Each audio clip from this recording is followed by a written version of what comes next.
Good morning, good afternoon. Hi, go Hello. ahead. Bobby jumped the gun then. Hello, good afternoon, good evening. This is Andrew, and good morning. This is Andrew Turner, founder and host of the G&T Sessions podcast. And today we have not one, but two co-founders of one company. And also we'll explain a little bit more about their relationship as well, which is fascinating. But welcome, Bobbi. Welcome, Michael. Nice to see you both. Thanks. Thank you so much. Happy to have you on. No problem. And we'll get into why Michael's got a very large bird behind his head. If you're watching this on YouTube, but obviously his t-shirt and his sweatshirt's a bit of a giveaway. But yeah, firstly, I just wanted to say that this was actually the reason why I met Bobbi and Michael recently is because my good friend Sam Benny, who's one of our previous guests, actually introduced me to Bobbi and Michael recently. And when I spoke to specifically Bobbi recently, she explained a bit about the background and what you're working on. And I thought this is like an absolute fantastic episode. We've got to get them on the G&T Sessions. So here we are today. So yeah, I mean, when G&T Sessions, we know for people who've been listening before, it's about growth, it's about technology, it's about we're gifted and talented people. And when I look at some of the stats from your website about what you've been working on, during the day, is it during the day and during the night? then it's kind of like, wow. So I suppose the first question would be, Bobbi, could you maybe just introduce yourself and explain where you're joining from today, and then we'll cover up to Mike. Yeah, absolutely. So I'm Bobbi Stattelman. I'm the CEO of Falcons.ai. We're an artificial intelligence company, and our primary product that we're working on right now is NSFW image detection. So basically explicit or pornographic images. Calling in today from the U.S. on the East Coast and South Carolina. Welcome. Thanks for the little. Well, I will ask you about the FLAs there, the four-letter acronym, but I'm sure we'll get into that in a second. Michael, welcome. Yep. So my name is Mike Stattelman. I am obviously Bobbi's husband and the CTO of Falcons.ai. We developed a wildly adopted NSFW model. We posted it to Hugging Face, and it has over 300 million downloads. And so we decided to monetize that by releasing the model to go on device. And when I grow up, I want to be just like Andrew Turner. Save the compliments till later, Michael. Save the compliments till later. You might feel differently by the end of this. Yeah, exactly. You've not survived the episode yet. You can't. You're going in for value too early, compliments too early. Yeah. So where are you, I know that you've obviously your connection's a bit kind of up and down, but hopefully people who are listening to this on Spotify or Apple can listen to it and hear it. But whereabouts are you joining from? Because you're not in the same place as Bobbi. Yes, I'm in Cairo, Egypt right now. Lovely place, very picturesque. Okay, so you basically sat next to a falcon, near the pyramids. Is that what you say? Is that near the Sphinx? Yes, we're flying over the pyramids right now. Got like a. Oh, it's an immersive. It's going to be an immersive episode. This is going to be, is it? Absolutely, that's the plan. Quick, put your Picos on. Put your Oculus on. Right. Go VR mode. So one of the things that when I spoke to Bobbi before we did the session today was and obviously if anybody's listened and paid attention to your surnames amazingly are the same, right? So that could either explain one thing. You're either in the same family and your brother and sister, but I think that's not the answer. That's not because the answer. I believe you have a different relationship. So I think you mentioned that you are husband and wife. Is that right? This is correct. I suppose my first question is, I mean, I know there's this thing about, meeting somebody that you want to spend as a life partner, but, doing a startup as well. I mean, that's brutal. That's like 300. It's like a Trojan kind of story. That is, it's like being married is hard enough, but then actually being married and do a startup at the same time. So what was the trigger for that? Can I just ask that question? Because probably anybody that's listening to this episode will be going, wow, I usually kind of want to work and then I want to go home and I want to decompress. But then I presume, you've managed it obviously because you've been doing well, but, could you explain a bit of that from the lady's perspective first, please? Yeah. Absolutely. Yeah, first I just want to say they say in relationships the toughest thing that you can do is travel together or start a business together. So we're overachievers. We want to win at marriage. So we travel together all the time. And obviously we've started a business together as well. So no, that's being funny. But I guess Michael, if you want to give a more serious response. Yeah. So I mean, He's no, usually I the feel funny like one, so I had to get it in. right. No, I feel like when you meet somebody and you do have that connection and you do speak the same language, it's a lot easier to do a lot more things with. So there's a lot of things that I don't have to ask her, or like we really don't have to communicate on, because we just kind of function that way. And so that's kind of what made starting the business per se easier, is because she knows how I am, like daily. She knows my routines, things like that, and I'm the same with her. So I know that there are things that are going to slide off my plate that I don't even have to tell her that she's going to pick up, and vice versa. So I think those are the benefits. Everybody jokes about, oh my God, man cave, and I need to spend time away from my wife and a guy's trip. And that's fine if that's how you are, but for me it's better working with her. And also I can avoid some certain harassment charges if they were to arise. No, but it's kind of like I mean, what I was just reflecting is a bit like I mean, there's definitely if you're with a life partner, then it's obviously you would hope there's a connection there on a number of different dimensions. I suppose it takes it to that new level where you're actually working in a business together, because you kind of like. And I mean, I suppose there's a very good other example. I suppose that maybe with his beard, maybe he's trying to, it's Alex Hormozy. Maybe he's trying to do an emulation of him. You're Layla. I don't know, but they're a very, very successful combination. Well, actually, that's interesting because she's the CEO and he's not the CEO in that combination as well, the Hormozys. So one up for female leadership. And no, I mean, I don't know. In terms of language, I suppose, and behaviour, then I suppose you kind of you understand each other's cycle. Is that right? And the cadence and how the behaviour and the reactions, is that because you know each other so well? Is that what you see as a superpower? Absolutely. So if you look at like any of the high performing sports teams, they just kind of understand where the other player is going to be at that time, and they're so in sync because they practice so much together. And so that's kind of what I liken it to. Like we just don't even, they're just certain signals that you just give off, and the other person can pick them up. And so that's kind of the massive benefit that I feel like doesn't get a lot of credit when you start talking about couples in business together. They can be so much more in lockstep than just people that have been working together for a year or 2 years or 10 years or whatever. No, it's cool for me. I feel we complement each other quite well in our backgrounds from our career. So Michael is a technophile, if ever there was one. He's always on the latest trends, always tinkering and working on things. Whereas, well, I have a background in technology, so I understand it quite well. I'm comfortable with it, I understand how it works. But I've always been more on the business side of it, from dealing with users, dealing with customers, things like that, and the day-to-day operations, all the boring stuff. Yeah, no, it's interesting. Yeah, so you kind of like naturally had that kind of like different path, but then you could join together, and the sum of the parts is bigger than the whole kind of thing, isn't it? I suppose. No, it's interesting. No, I mean, all power to you. I mean, I think it's fantastic. I think it's really, really fantastic. And when I was looking at your website as well, I mean, I love on their website, just for people that's not been there, Falcons.ai. Apart from obviously, I think I saw a few falcons on it.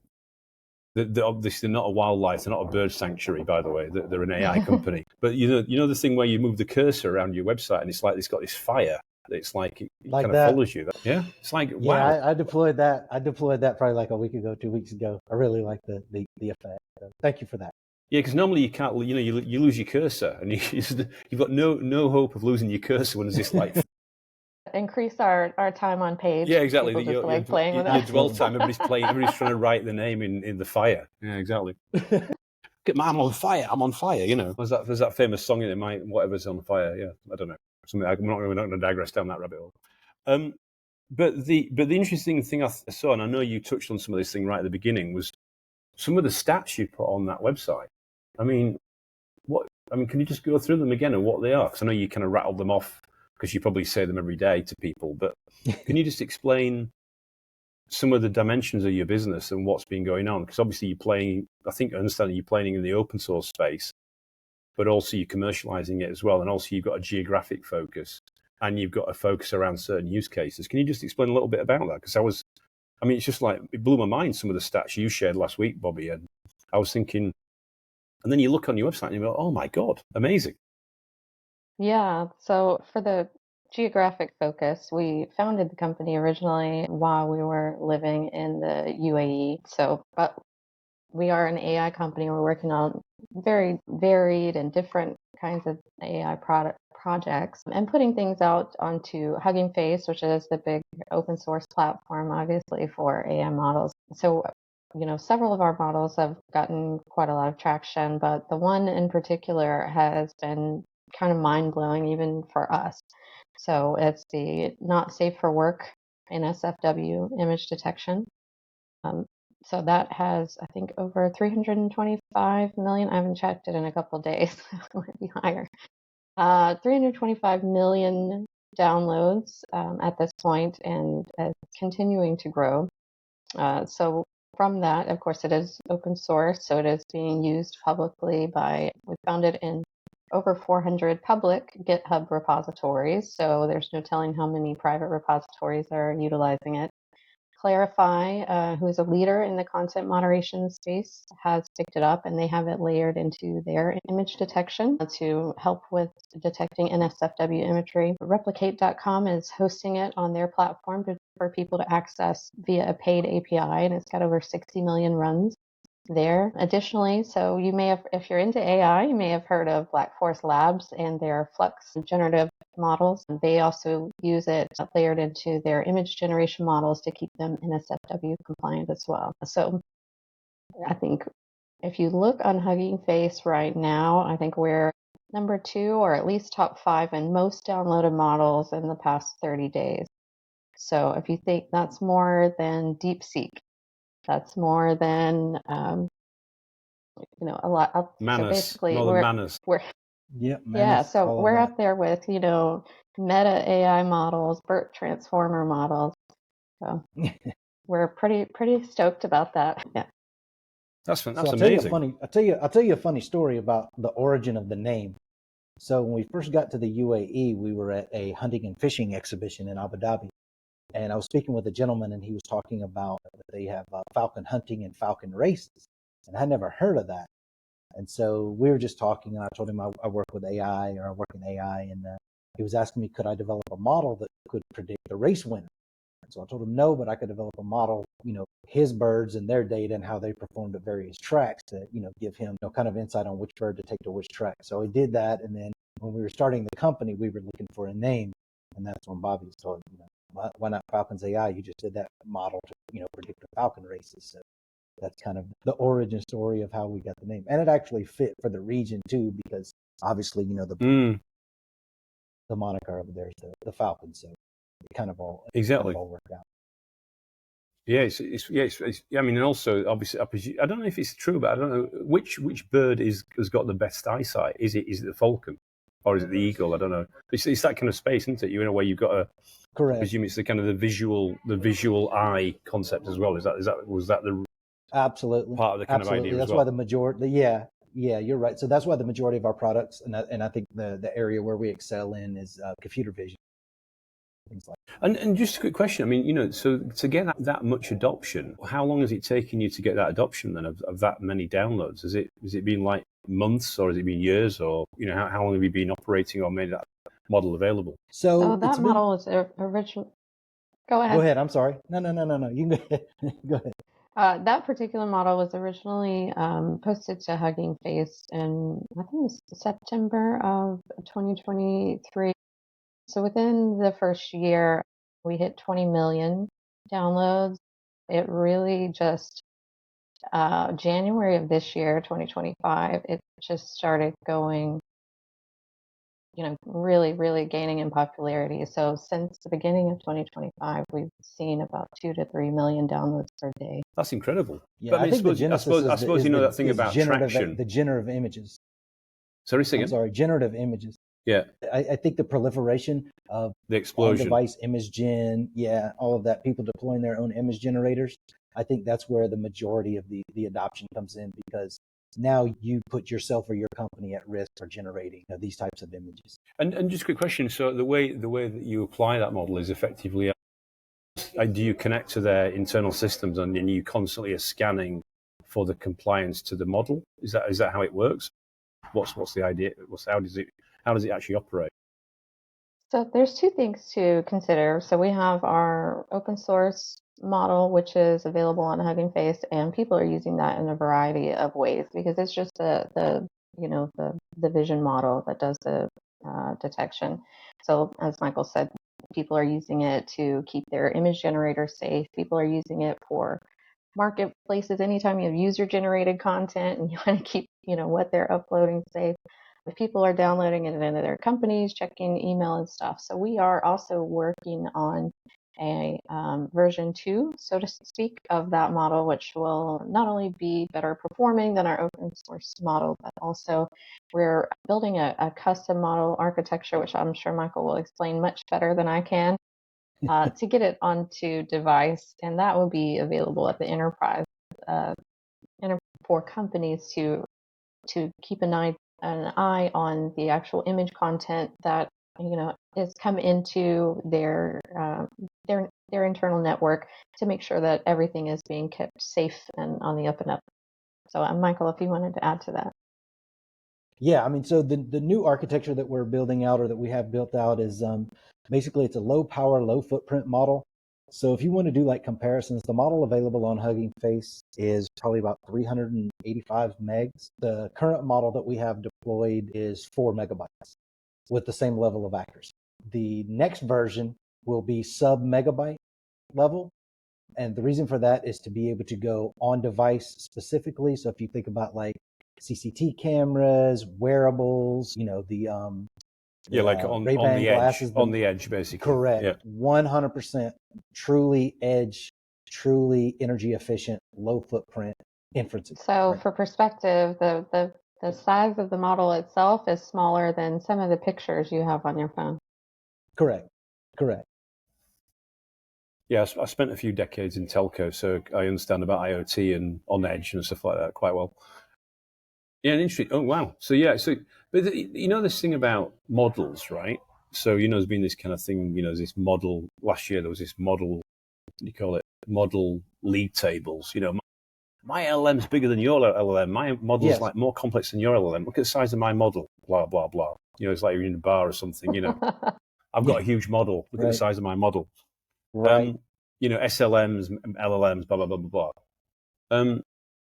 Is that where? Because obviously you've got huge traction in that kind of space. That amount of adoption is. I mean, you're like the industry standard. It sounds like from like a standing start for that particular use case. Is that? I mean, that's a fair assessment based on the adoption. I would say so. I think that was a yes from both parties. That's what we tell ourselves in the morning. Well, when you have, I don't know. I'm not going to ask. So one of the things I was going to ask, because when I was over in UAE a number of years ago with the UK government, we went to Sharjah, we went to UAE, we went to Abu Dhabi, and obviously Dubai, UAE. We met the Emirati, we met a lot of very senior people, the families and stuff like that. Obviously, that was sponsored by, the UK ambassador over there. And there was this is just before 2020, so 2019, before the whole crazy time had kicked off. What I took away from there was that they were extremely interested in, getting behind technology. So it's interesting that you've actually, is your global headquarters still in the UAE, or have you moved that somewhere else now? Or cause it's interesting you born. Sounds like you kind of like conceived the company, you could say, in the UAE. Is that something you're going to continue with, or is that something because there seems to be a lot of support locally for having UAE founded success stories that could scale globally, and that's think about the recent visit by Mr. Trump. It's even more magnified with what's happened in the last couple of weeks. Any thoughts on that? Yeah, I mean, our company was born there. We lived there for a few years. We really love the area, the people, the culture, and all of that. So we have moved our headquarters to the U.S. However, we're still committed to the region, and Michael's in Cairo right now. And so I don't think we'll still be definitely heavily involved in the area and committed to furthering the values and regional value for the UAE and the Middle East in general. Yeah, because it's Yeah, interesting. I think I sense that they wanted to kind of like, support and help, to build. I mean, the analogy 5 years ago was like they wanted to build a Facebook in UAE. I said maybe not. That's maybe not a good choice, but a tech titan, right. An example of a tech titan or a FANG, not fangs, Correct. but I think what I'm saying. I know. So Yeah. I feel like the UAE is leading, and it's specifically coming from the government. So if you look at what they did recently, where they were deployed, or they're in talks or in process of deploying an AI model for policy generation and regulation development, I think that is spectacular. I actually wrote my master's thesis on decision support systems for policy generation long time ago. But I think the fact that they were able to do that shows how far advanced they are.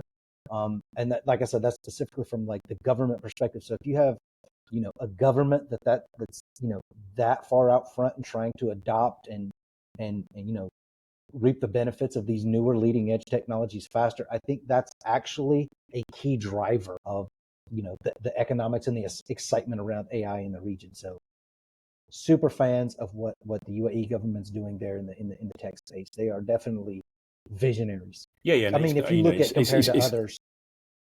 Yeah, no, it's good to see, because I think me being over there as well is I think there's a good attitude towards it, and they realise they're actually putting support behind it, not just talking about it, actually doing something about Correct. it as well, which is sometimes at a government and political level, not trying to be apolitical, not political, is that there's a lot of BS that happens in that kind of level, not enough action. A lot of rhetoric, No, I think and not you're always a lot of follow through. correct. I think they're very much action oriented in that region.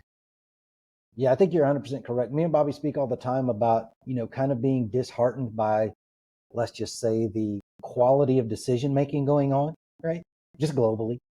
But, you have pockets that show that, there is leadership that is pushing for, advancement and better. And obviously that's definitely one of them. And it's undeniable based on, the visit last week, right? Yeah, I mean, some people restore your faith in humanity, some people don't. I think that's the way I would describe it. Correct. So I think it's on, us to navigate around that. Exactly. So one of the things I also want to congratulate you on. So I have, I feel like I've contributed to the world. So I brought 2 sons into this world, and was part of the process of bringing 2 sons into the world, you could say. Now, I can't take sole responsibility for it, but I believe that you kind of been going for a world record in that area as well. So can you just explain to the audience about your kind of little football team that you nearly got, or full football team? You definitely got a 5-a-side football team, but you got more than that.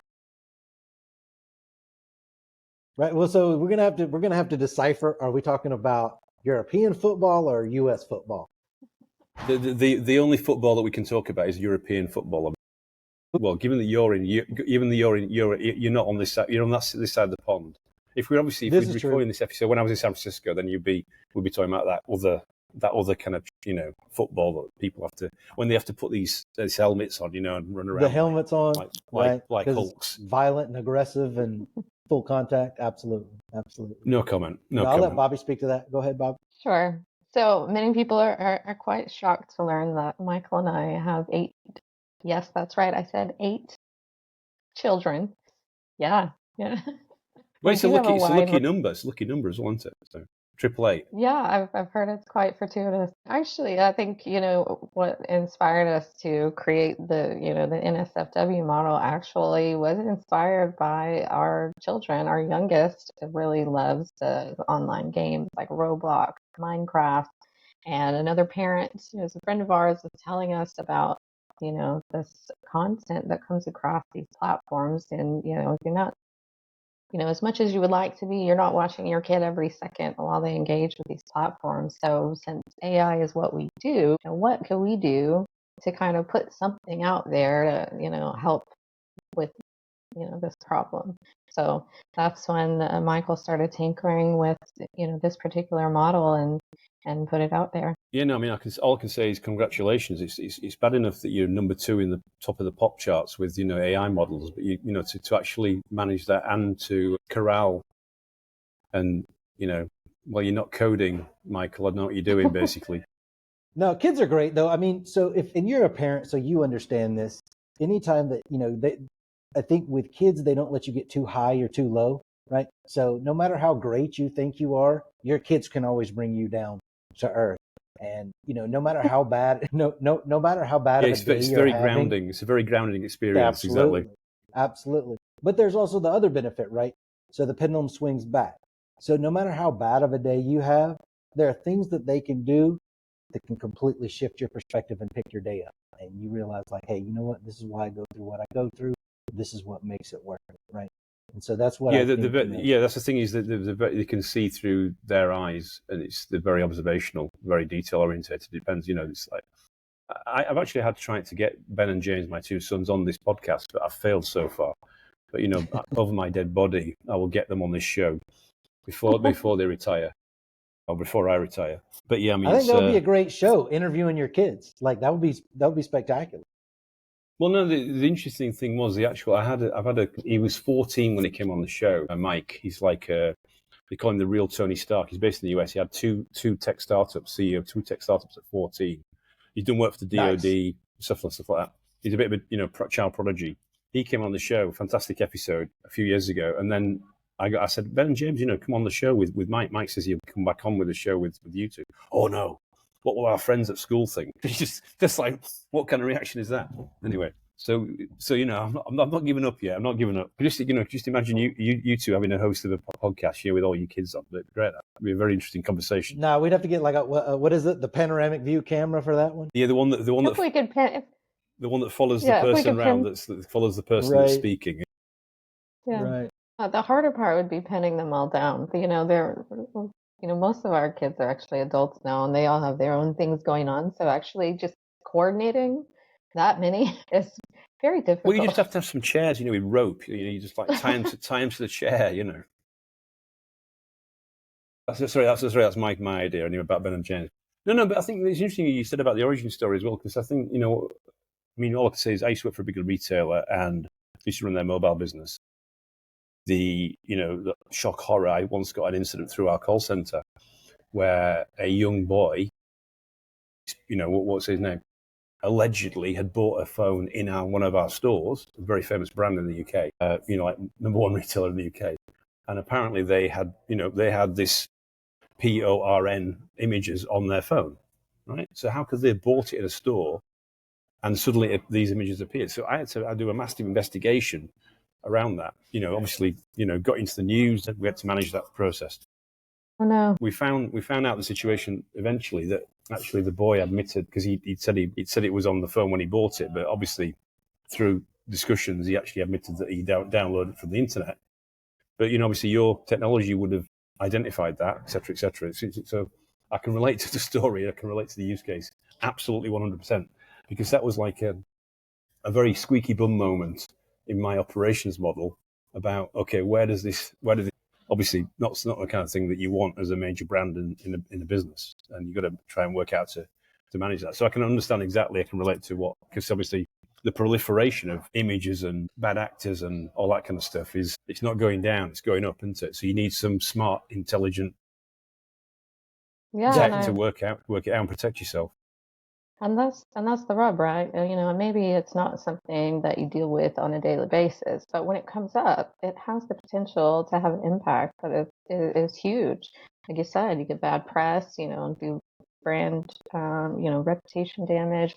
There could be criminal investigations involved, working with law enforcement, trying to figure out preserving evidence. So any measure of control and getting in front of these types of situations, at the end of the day, becomes very, very valuable for companies, especially companies, that, have a reputation or a higher care of due diligence, a duty of care for employees or customers, things like that. So I think that's what this kind of solution is really trying to, just let's just have, some control over the situation and be able to react, in a less frantic way, that we have something to help us if this happens, which it likely will at some point. Well, those are the shocking stats, right? Those are the shocking stats. Research across the globe shows that 50% of people in every organization have or are downloading or watching that type of content on work devices. 50%, and that's on average across the globe. Obviously, in some places it's higher, right? And I think, Bobbi spoke to, not just the brand or reputational damage, but a lot of people don't understand if there's certain aspects of that content and it comes up for investigation, authorities can seize or shut down your servers and things like that, throughout the timeline of the investigation. So if you're an organization and you have a database server and one of your developers or somebody in somewhere is, storing this type of data, well, they just basically shut down your business. So that's catastrophic, potentially. Right. Wow. Interesting. Yeah. So one of the things we cover in these episodes, and obviously, I think you've had a chance to watch a few of them before you came on the show, was we have a concept called peaks and valleys. So we talked a lot about peaks, having 8 children, having 330 million downloads, living in Dubai, living in all the different exotic locations near the pyramids and stuff like that. So could you share some valleys? What's it been like? Has it been all plain sailing, or has there been any valleys in your journey so far that you want to share? Oh, come on, that would be a fairy tale. We had no valleys, of course. So I guess the one that I can share that's a little bit more recent. In 2019, I decided I wanted to go back to school and get my MBA, and we were very fortunate. I got the opportunity to study at HEC Paris. So we moved and we lived in Versailles, and while I was studying, so what, in the palace? we were actually right across the street from the palace. Right across the street from the palace. The ghost of Louis XIV was calling me, Bobbi, no, please move into the palace. It's okay. So I promise the valley is coming. I know this sounds like a charmed story. So I was anyway very fortunate. However, right as I'm getting, finishing up my studies and getting ready to graduate, it's February, March 2020. Here comes COVID. So instead of graduating to all these exciting new opportunities, all of a sudden we're in lockdown in the middle of France, and struggling to understand what is going on. Do we I have no job because I've been studying, so we had to very quickly make some decisions and go back to the US, and it was quite a struggle for a little while, going back into that environment. We hadn't, of course, set up the business, and so a lot of learning there, I guess, around just you really, really never know what's going to happen. Who could have imagined a black swan? I guess maybe 1920s flu epidemic survivors could have imagined it. For those of us that didn't, directly experience that, so you never know what's going to happen. So it's important. Yeah, but I can think of worse places to be stuck. The Versailles in France is. I can think of worse places to be. Jesus. This is true. Anything from you, Michael? Any valleys from you? Yeah, absolutely. I think, initially you kind of have to be mentally unstable to start a business. There's just something about, wanting to wrangle with, vendors and customers and argue and, things like that. I think there's a lot of probably just maybe not even hard times, but just, questioning yourself a lot. Like, is this the right decision? Are we making the right decision? Me and Bobbi have had a lot of those conversations. Is this the right way? Is this actually the best for our family, for our future, things like that. So I think that's kind of been the biggest thing for me. It's just, not having that corporate paycheck, that contract that ends, things like that would be, kind of number one. I think the other paradox for us specifically is the hype around AI. So, we started before ChatGPT, right? And so we're pushing, and, it's kind of, hard, to get a foothold. And then ChatGPT comes out and all you hear is AI. But the problem with that is, people fundamentally don't understand AI, even though there's all this hype and everything is going on and this, that, and another. And so a lot of times the hurdles for me, or the downs for me, is explaining to people that at the end of the day, AI in any form is nothing more than a probability, right? Whether you're talking about an LLM, it's just probable next best word, or, computer vision. It's this, I believe, is X with a confidence of X. It's never 100%. But, when you get in those meetings and you're talking to those people, right? When you get in those meetings and you're talking to those people and they want, say an OCR solution, and you tell them, okay, this is not going to completely replace, all of your analysts. Well, why not? It's supposed to blah, blah, blah. Well, because it's a complex system. It's not a rules-based, complicated system. So there's going to be some offs. And so I think those are the downs for me, is when you talk to people that, you would think would have a certain level of acumen, and they completely don't. Well, we were told to get AI and this, and we wanted to replace this. Yes, but it's a probability. Well, that's not what we were told. Yeah, so I suppose it's the thing that, in the last 18 months, 2 years, what do you mean? There was no life before ChatGPT. There was no world before ChatGPT. Before Sam Altman, anointed us with ChatGPT, there was no world. It's like, right. Well, it was only I'm going to fall asleep now. So yeah, I'm going to fall asleep. No, I will tell you a funny story about that related to technology and kids. So I had to laugh. So we were talking to our kids a lot about just how spoiled they are with the technology they have. And so my daughter comes into me one day and she's like, Dad, what was life like in the olden days? And I'm like, what do you mean? Olden days? Like, I'm not that old. What do you mean? And she's like, in the olden days, back when you didn't have internet. And so, funny story, I actually took her to the library and showed her the card catalog and the Dewey Decimal System. And that was just mind-numbing. You remember that? You actually had to look up a number and then go to the rack with the, yes. And so, it's one of those, like, what is life going to be like? I thought you were going to say you're going to show her like a card system, where you have to put the program in through the cards. And then you're walking over to the computer, you're walking over to the big ICL mainframe, and then you stumble and you drop the cards and you go, oh my God, I've just dropped all the cards and they're all out of sequence. Yeah, exactly.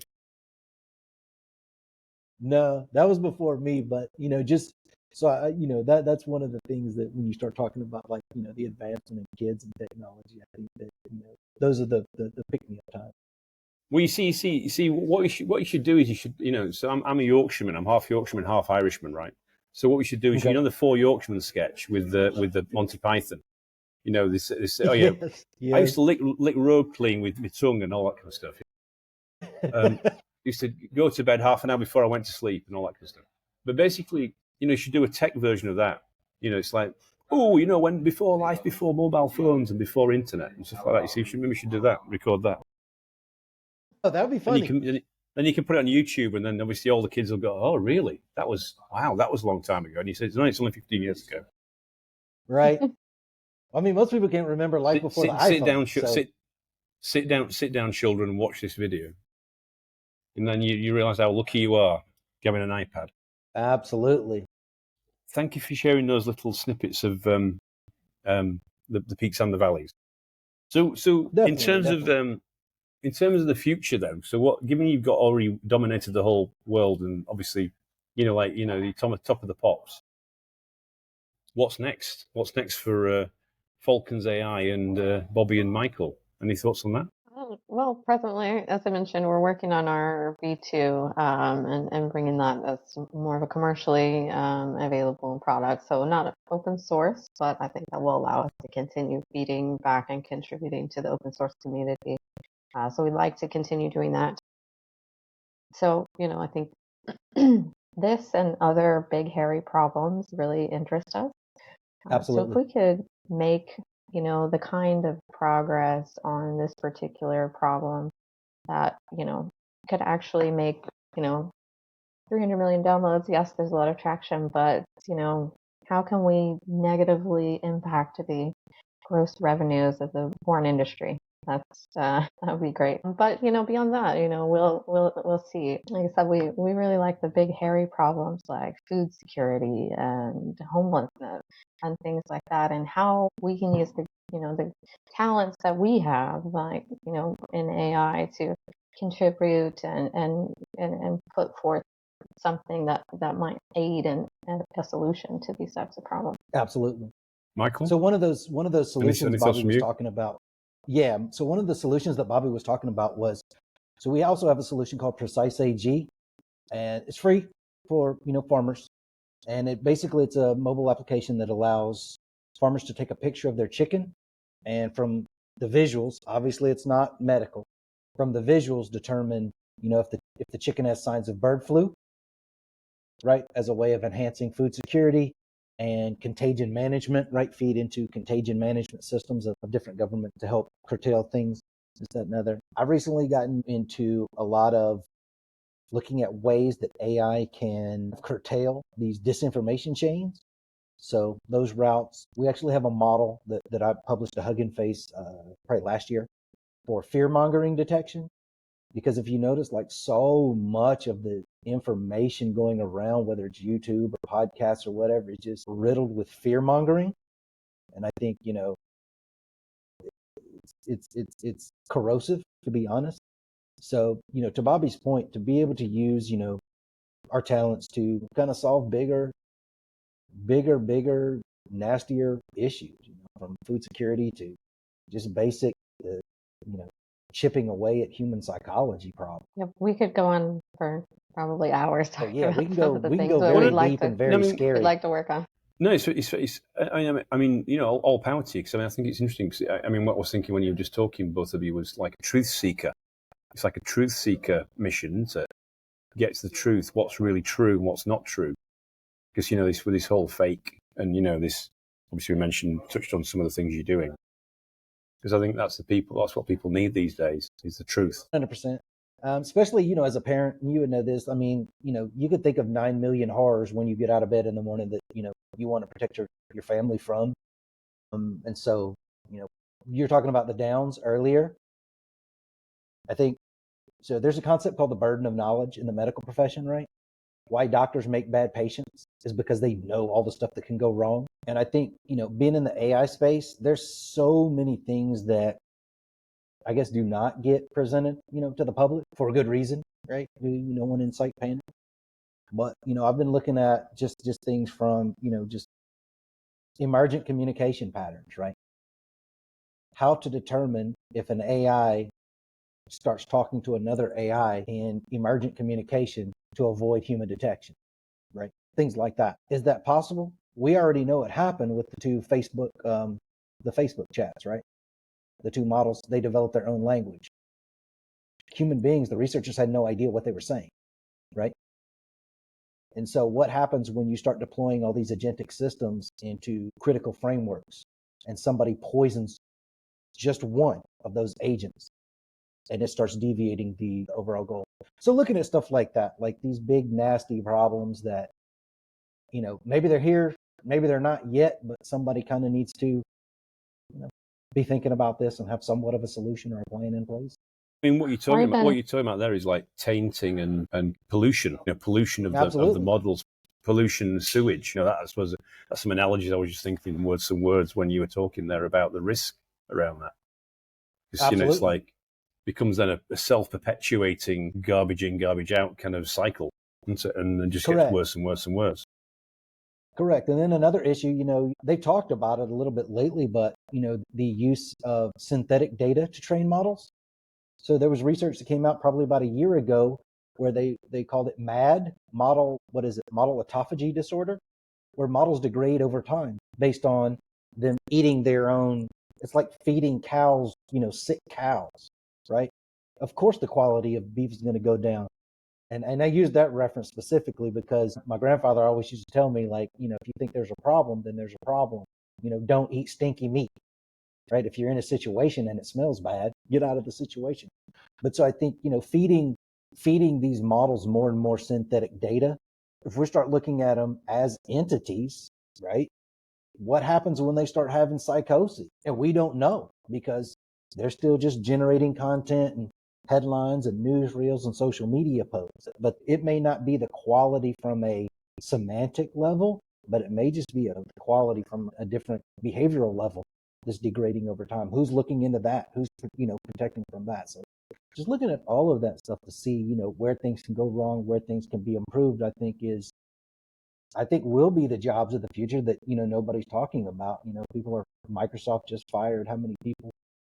Why would you fire those people when you could just, recommission them to work on things that you're introducing into the wild? Just one man's opinion. Well, not just that too. I think you have a lot of old problems that, you think, oh, somebody's handling that, certainly. And then you find, if you dig into it, nobody's handling it. And there's a lot of opportunity still, even in really old industries, like what we talked about, food supply, but supply chain management, all over the place where, there are opportunities that some real good can be done. Because it's not normally very digitized. It's very traditional the way it operates, and so they not really embrace technology. But how do you embrace technology in a way that actually improves the process and creates better quality? Correct.